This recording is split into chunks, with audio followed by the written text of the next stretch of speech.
Monsieur le Président du Conseil général, Monsieur le Ministre, Monsieur le Vice-président du Conseil général, Mesdames et Messieurs les élus du Conseil général et du Conseil municipal et des communes amies, Madame la principale, Mesdames, Messieurs, chacun en vos grades et qualités, chers élèves, c'est un moment douloureux que nous vivons,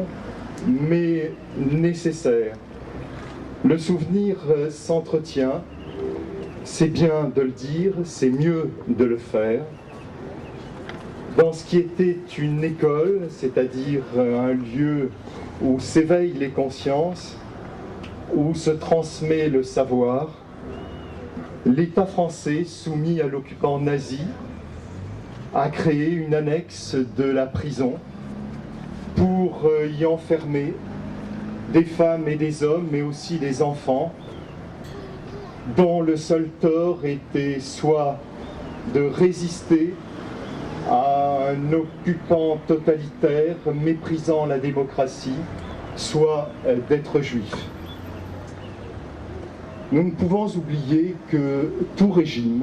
totalitaire engendre, à un moment ou à un autre, le mépris de l'être humain, la négation de celui qui ne partage pas ses idées et finalement la négation du droit de vivre. Nous devons donc rappeler constamment, à chaque génération, ce devoir de combattre pour la démocratie, pour le respect de l'autre, parce que ta différence, mon frère, m'enrichit. C'est pourquoi je souhaite remercier plus particulièrement les deux enseignants qui sont à l'origine de cette journée d'aboutissement, Madame Moreau et Monsieur Lecomte, auxquels s'est adjoint Madame Fresneau en cours de route. Depuis 1998, vous animez des groupes d'élèves sensibilisés par vous pour faire revivre l'histoire de ce lieu, mais aussi des femmes, des hommes et des enfants qui y sont passés. Votre responsabilité, enseignant, est fondamentale. Je dois dire que c'est en partie grâce à mon institutrice que j'ai le parcours que j'ai aujourd'hui, parce qu'elle m'a sensibilisé à l'école maternelle aux atrocités des camps de concentration. Et elle a animé cette révolte qui continue à m'animer aujourd'hui contre tout totalitarisme et surtout contre l'irrespect à l'égard de l'autre.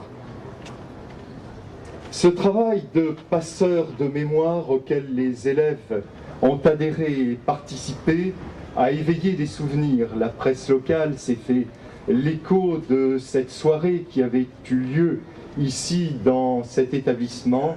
et à la suite de laquelle d'anciens résistants se sont manifestés et tout à l'heure vous me disiez, Madame Moreau, que l'un d'entre eux qui était venu me voir à l'une de mes permanences était venu vous voir et vous transmettez des informations. Et pour moi c'était un moment d'émotion intense car il avait connu ma grand-mère,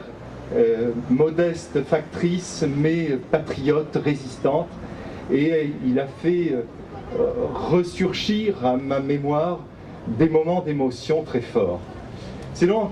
effectivement un moment d'émotion que nous vivons et c'est l'intérêt de ce travail de passeur de mémoire de faire apparaître aussi ceux qui ont eu le courage de résister et de défendre ceux qui étaient sans défense, qui avaient juste le tort d'exister en qualité de juifs. La ville a soutenu, la ville de Tours a soutenu les enseignants, a soutenu le projet financièrement, comme elle l'a fait par le passé pour l'école Mirabeau, où nous avons dévoilé une plaque, comme elle l'a fait pour l'Aréval et puis l'association culturelle israélite en avril 2005, comme elle continuera à le faire, parce que je crois qu'une collectivité locale a également l'obligation d'animer ce devoir de mémoire, et nous le faisons bien volontiers. Merci, merci à vous tous enseignants, merci à vous élèves. Je crois qu'il est important de ne jamais oublier que, au tréfonds des ténèbres, même lorsqu'il n'y a plus de lumière, il reste l'espérance. Et c'est cette espérance qui est notre moteur, c'est cette espérance qu'aujourd'hui nous glorifions en quelque sorte par notre présence à tous, parce qu'il faut que vive l'espoir.